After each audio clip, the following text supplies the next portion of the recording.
कुछ ने मुझे ज्वाइन किया है हाउस ऑफ लॉर्ड यूके के ताहियात रुकन लॉर्ड कुर्बान हुसैन साहब ने लंदन से। सर ये फरमाइएगा कि क्या कि जो सारे इवेंट्स हुए इसको आपने लंदन में बैठकर बहसियत एक पाकिस्तानी कश्मीरी ओरिजिन एक हाउस ऑफ लॉर्ड्स के रिप्रेजेंटेटिव की हैसियत से आपने इसको किस तरह रीड किया है,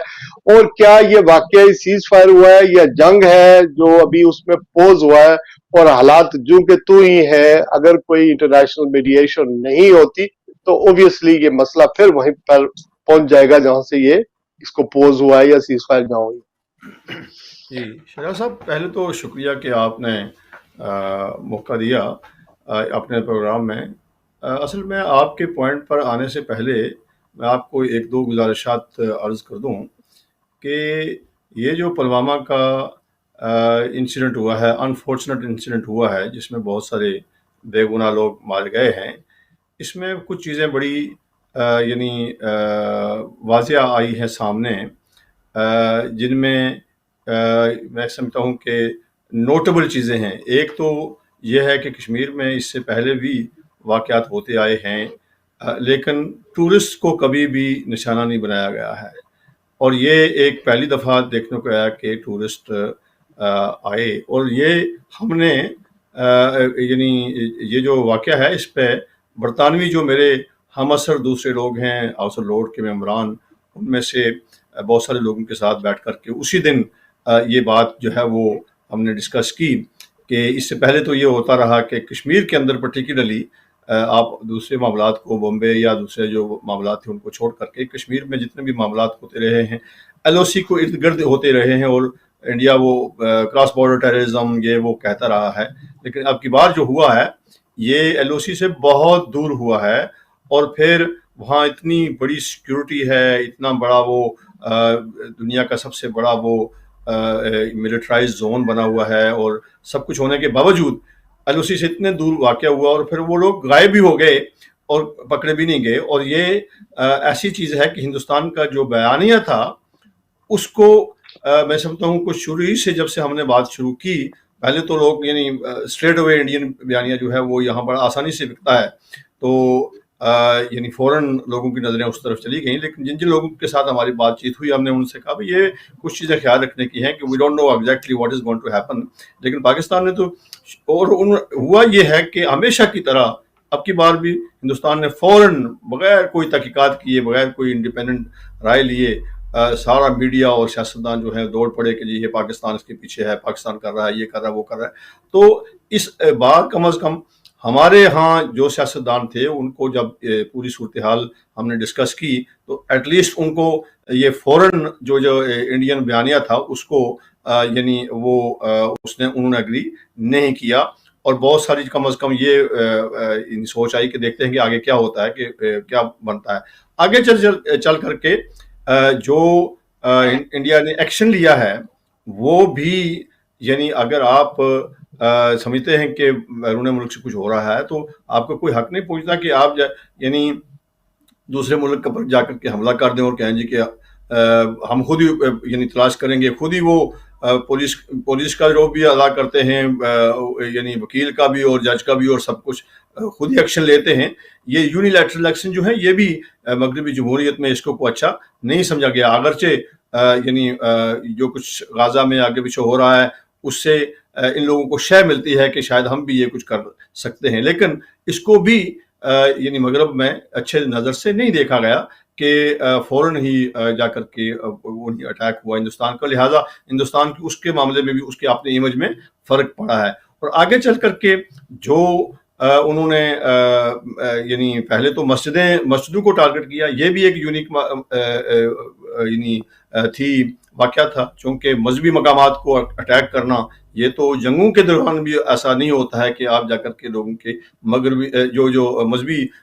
जगह हैं उनको जाकर के टारगेट करें। और ये भी it did not go well in the western democracies के जो कुछ हिंदुस्तान ने किया है कि यार ये अगर आपने पीछा ही करना था तो आपको मस्जिदें ही मिली हैं सारे। और फिर आगे चल करके भी मैं समझता हूँ कि पेदर पे हिंदुस्तान ने जो इक़दामात किए हैं उनमें यानी कम अज़ कम हर एक को लोगों ने देखा है कि ये it doesn't look fair. اور پھر جب یہ جنگ یعنی چلی گئی اپنے ایئر بیسز کو تباہ کرنے تک دوسرا تیسرا، تو ظاہر ہے رسپونڈ تو پاکستان نے کرنا تھا اور اس نے کیا ہے. آگے چل کر کے اس پوائنٹ کی طرف آتے ہیں جو آپ نے کہا کہ جنہیں یہ جنگ جو ہے یہ میں سمجھتا ہوں کہ یہ ایک پہلی جنگ بھی نہیں ہے اور نہ یہ آخری جنگ تھی، نہ یہ پہلا سیز فائر ہے نہ ہی آخری سیز فائر ہے. سر آپ کا کہنے کا مطلب یہ ہے کہ انڈیا نے ایک تو اس کا کیس انٹرنیشنل سطح پر کمزور تھا کہ چونکہ 22 تاریخ کو جو پہلگام میں حملہ ہوا اس کے بعد کوئی شواہد نہیں پیش کر سکا، اور دوسری بات یہ کہ جس طرح اس نے ٹارگٹ کیا اس میں اجلت برتی اور بغیر کسی انٹرنیشنل کمیونٹی کو سیٹسفائی کیے بغیر حملہ کر دیا، اور پھر پاکستان کا رسپانس بھی اور پاکستان نے جس طرح ریسٹرینٹ شو کیا، تو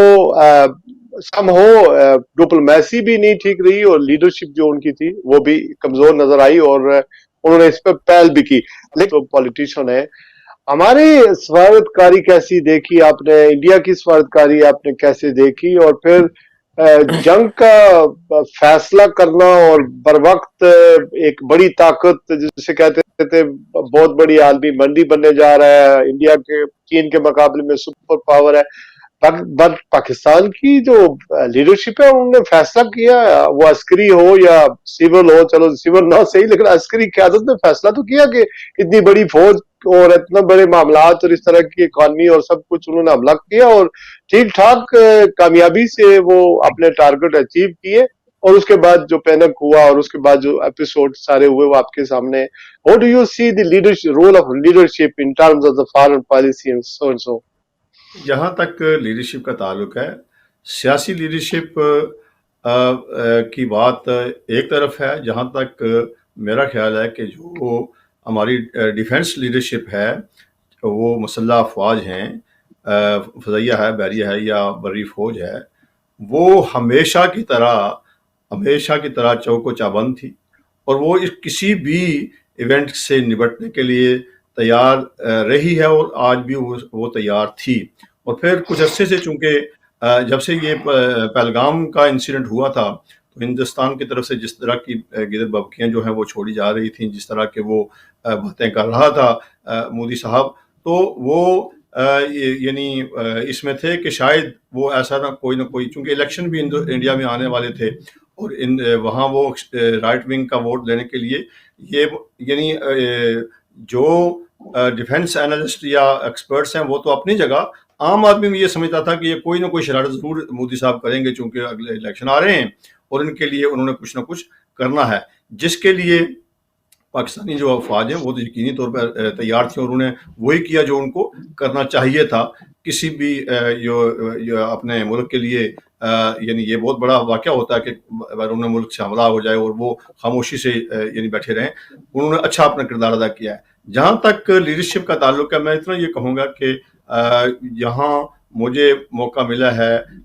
یعنی سننے کا، آپ کو بھی ملا ہوگا کہ یہ جو ایمبیسڈر ہیں یہاں لندن میں، کم از کم ان کی جو کارکردگی تھی میں ان سے یعنی خوش ہوا ہوں کہ انہوں نے بڑا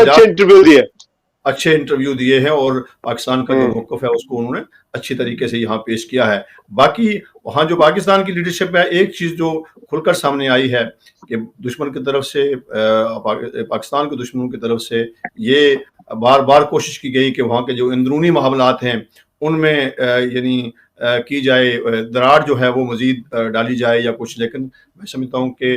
پاکستان کی انٹرنل پالیٹکس میں تو میں بھی نہیں ہوں اور مجھے یہ خوشی ہوئی ہے کہ اس موقع پہ تمام جو سیاسی جماعتیں تھیں، جو کم از کم جو کچھ میں نے سنا ہے پڑھا ہے اس کے مطابق وہ اکٹھی تھیں اور ملکی مفاد کے لیے ان میں آپس میں کوئی اختلاف رائے نہیں پایا جاتا تھا. تو یہ بھی اچھی بات ہے کہ پاکستانی لیڈرشپ جو ہے وہ انہوں نے یکجہتی دکھائی اور یعنی مشکل ترین حالات میں جہاں یعنی سیاسی اختلافات زوروں پر ہوں اور اس طرح کی وہاں معاملات چل رہے تھے، اس کے باوجود وہاں ایک یونٹی دیکھنے کو ملی ہے. لیکن آپ کو نے ڈیفنس منسٹر خواجہ آصف کے انٹرویوز دیکھے، آپ نے اسحاق ڈار صاحب کی प्रेस कॉन्फ्रेंसें देखी, इंटरनेशनल मीडिया पर उन्हें बोलते हुए सुना, आपने प्राइम मिनिस्टर जनाब शहबाज शरीफ साहब की गुफ्तगू सुनी, कौम से खिताब सुना, इसके अलावा आपने वो अताउल्लाह तारर साहब जो इंफॉर्मेशन मिनिस्टर है उनको स्काई पे सुना, CNN पे सुना, मुख्तलिफ चैनलों पे सुना। तो What do you see कि वो they were rock and solid, उन्होंने ठीक तरीके से डिफेंड किया अपने मुल्क की मौजूदा सूरत पर? देखिए, इन हालात में मैं किसी पे नुक्ताचीनी करना नहीं पसंद करूँगा। अगरचे आई कैन से कि मे बी चंद दफ़ा मुझे भी ये एहसास हुआ कि शायद जिस तरह की रिप्रेजेंटेशन हुई है उससे बेहतर हो सकती थी। ख्वाजा आसिफ साहब के कुछ बयानात जो हैं जो सामने आए हैं वो मैं समझता था कि इनसे बेहतर भी वो रिप्रेजेंटेशन कर सकते थे। और फिर ये है कि मुझे ये भी हुआ कि जब वज़ीर आज़म साहब ने अपने पार्लियामेंट में खिताब किया तो मेरा सच्ची बात है कि एज ए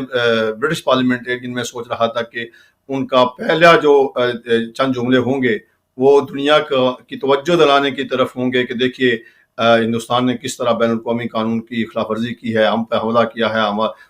यानी UN चार्टर की भी खिलाफ वर्जी है ये, और हमारे इतने सिविलियन मारे गए हैं, हमारे मस्जिदों को अटैक किया गया है। लेकिन देखने को जो मिला कि वज़ीर आज़म साहब ने सबसे पहले पूरी कौम को मुबारकबाद दी। तो ये मेरे लिए थोड़ा सा ये था कि भाई ये मुबारकबाद देने का मौका था या दुनिया को बताने का मौका था कि भाई आपके साथ जो हो रहा है ये कितना ये वो हो रहा है। लेकिन मैं समझता हूँ कि जो कुछ हुआ है चलें,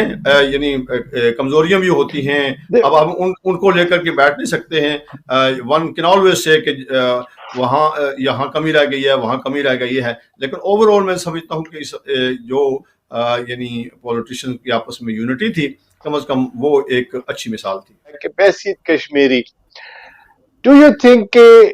पाकिस्तान और इंडिया के दरमियान हमारी जिंदगियों में या हमारी आइंदा आने वाली नस्लों में कहीं बायलैटरल कोई रिलेशनशिप ऐसे होंगे या रिलेशन ऐसे होंगे कि हम आपस में मिलजुल कर तजारत करें कच्चे हमसायों की तरह,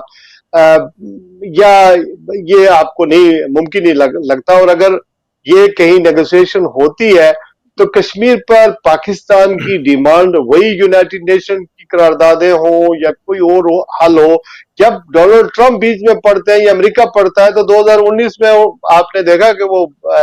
जो मुलाकात हुई थी जनरल बाजवा की इमरान की डोनाल्ड ट्रंप से, उस वक्त क्या हुआ था कि वो आर्टिकल 370 और 35 पे आ गया और मकबूजा कश्मीर यूनियन टेरिटरी बन गया। अब ऐसा तो नहीं है कि डोनाल्ड ट्रंप को बीच में डाले तो आजाद कश्मीर का ही मसला खत्म हो जाए मकबूजा कश्मीर लेते लेते। देखिए, ये जो पॉइंट है बहुत ही रेलेवेंट पॉइंट है और हमें ये डोनाल्ड ट्रंप साहब की स्टेटमेंट पर बगलें बजाने का भी कोई ख़ास फ़ायदा नहीं होगा, क्योंकि उनके मफादात जो हैं वो हिंदुस्तान के साथ तजारती मफादात और बहुत तरह के मफादात हैं, और वो इन हालात में भी यानी जो कश्मीरियों का अपना आके खुदा रदियत है या UN रेजोल्यूशंस हैं, हिंदुस्तान तो उनको उनकी तरफ जाना ही नहीं चाहता। और मुझे ये खदशा नज़र आ रहा है कि कहीं इस मौके से फ़ायदा उठा करके हिंदुस्तान, अमेरिका और दूसरे लोग जो इन्वॉल्व हों उनके से कहलवा करके पाकिस्तान को कहीं ये इस बात पे मजबूर ना कर दें कि वो जो मौजूदा लाइन ऑफ कंट्रोल है इसी को परमानेंट बॉर्डर जो है वो एक्सेप्ट कर ले, जो कि कश्मीरियों के लिए निहायत ही नाकाबिल कबूल हल होगा। लेकिन ऐसा हो सकता है चूँकि अरब हमारे जो ममालिक हैं उनका भी हमने जो देखा है कि 2019 बल्कि 47 से लेकर के कह सकते हैं, लेकिन पर्टिकुलरली 2019 के बाद हमने देखा है कि अरब ममालिक जो हैं उन्होंने भी कोई ख़ास किरदार कश्मीरियों के लिए अदा नहीं किया है, ना ही वो हिंदुस्तान को नाराज़ करने के लिए तैयार हैं। तो अमेरिका भी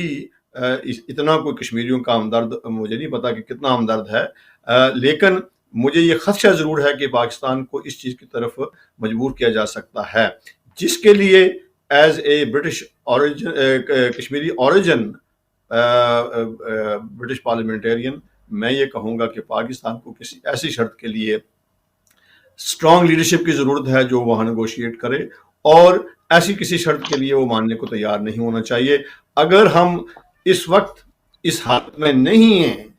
حالانکہ ہونا تو چاہیے کہ ابھی اگر امریکہ انوالو ہو گیا ہے تو کم از کم لوگوں کا ان کا رائے دینا چاہیے. ہم نے یو کے میں رہ کر کے دیکھا ہے کہ ہم نے